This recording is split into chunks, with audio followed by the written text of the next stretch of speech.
Hi, everybody. It's me, Dr. Kate. I wanted to pop in and just say a few words about this week's discussion board, which was excellent. Y'all did a really good job analyzing arguments and showing how the authors undid some of these myths. I wanted to talk about a couple that were a bit controversial on the discussion board. So I'm going to take my glasses off because that glare is annoying. Anyway, so first, the opening myth, you can tell just by looking, is a bit challenging, I think, especially because so many of us have really good gaydar. You know what I mean? And some of the evidence that they provide seems to suggest that gaydar might be real. You point this out in your discussion board post.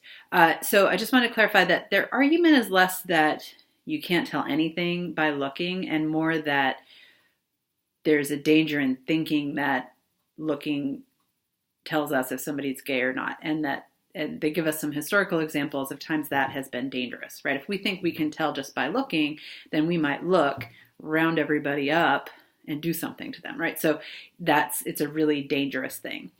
Also, they point out how historically, and this is true in the contemporary period, I think as well, that sometimes gay people have a way of sort of seeing each other in public as a way of finding each other in a world that doesn't want us to be there, right? So they give the example of sort of code words like, are you a friend of Dorothy, as a kind of a code that if you're on the inside of the community, you understand it means you're gay. If you're on the outside, it's just a statement. So it's a way of staying safe while also being able to see each other. So what they ultimately say is that maybe what we see when we're looking is we see desire itself. And it's important to understand that this isn't desire as in I want to jump your bones, but this is desire as in there's something I want to get to know about you. So it's a kind of way that desire activates itself in public. So there's that myth. The next myth I wanted to talk a bit about was the myth that we were born this way. Gay people are born this way. And their argument against this is less that you're not born this way and more that we'll never really be able to tell, right? One of you brought up nature and nurture in your discussion board post and how it's hard to figure out which is sort of most important. And I think that our authors would say that they are both at play, right? That they are intertwined. So there's no way to get to a point of nature before nurture. So the way that that scientists think about this problem now is less as one or the other and more as how do these things work together. So for example, there's a scholar named Anne Fausto Sterling, and she talks about something called developmental systems theory. And it's about how genetics and the environment work together to create possible outcomes. And the example she gives is of a goat who was born without front legs. And what that goat did is it developed ways of coping with that difference and learned to walk on its hind legs. When the goat died, they did an autopsy on the goat and they saw that its spine was actually shaped like a human spine. And this had developed over time of walking upright on those back two legs. We wouldn't say that that goat was born a human or born with a human spine. We understand it was born with a spine that changed given how the environment interacted with it. So their sort of point is that we can't suss out one from the other. They're also pointing out that we don't usually ask straight people, were you born this way? But a lot of straight people have a sense of their sexual orientation as being, and their sexual identity as being inborn. The same is true for a lot of cisgender people. So they're sort of critical of that urge to say, well, why are people transgender? Well, why are people cisgender? There are complexities here that we're not going to be able to solve by saying you were born this way. They also point out the dangers of the born this way argument. If we were born this way, then we can figure out why and we can get rid of it. right? So being born this way is not necessarily protective of people's rights. So they want to push us away from that political possibility and instead say, hey, people are born different from each other.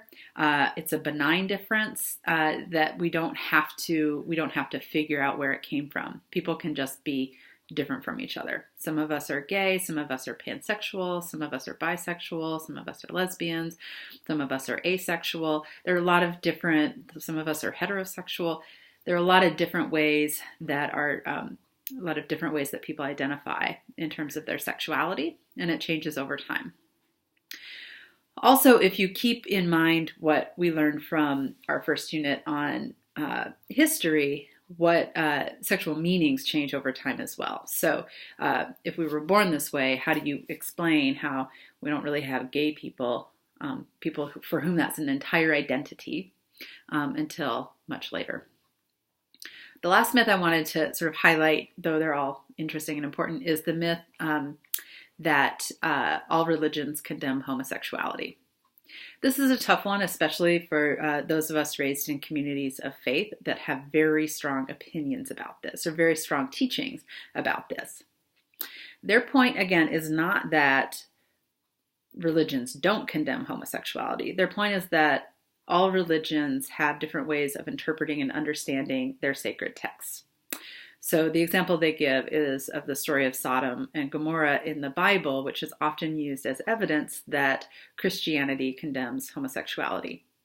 There are those for whom their faith and their reading of those passages support that argument. But for a lot of Christian people, that passage is more complicated, and the Bible is understood as not just the Word of God, but also a living document that lives through its interpretation. And so there are many people who interpret that passage differently. So the chapter, for example, talks about how if we think historically about what was happening at the time that passage was written, hospitality was a matter of life and death. If I'm wandering through the desert and I don't have water and I knock on your door and you refuse to give it to me, you're causing my death. So that's really serious. So one of the reasons that the people in Sodom are condemned is because they don't offer hospitality to the angels who come to knock on their gates. So if we think and interpret historically, we're going to come up with a really different understanding than we will if we read it through a contemporary lens. And the same is true of the Quran, of the Torah, of other religious texts. So again, their argument is about the sort of complexity of religious understandings of sexual identity, sexual orientation, and sexual desire. There are people of all faiths who have varying understandings and beliefs around this issue. And that's really important to undo the idea that religious belief and gayness or queerness are anathema. This is really important for those who occupy both communities, right? Is there a way for me to be myself and also, in terms of my sexual identity, and also be myself in terms of my religious faith and things like that? So that's their argument in that piece. So on that note, happy writing your next exam. I look forward to reading it, and reach out if you have any questions or if you want me to read over a response to let you know if you're on the right track of how you're doing that. So have a good rest of your day. Bye.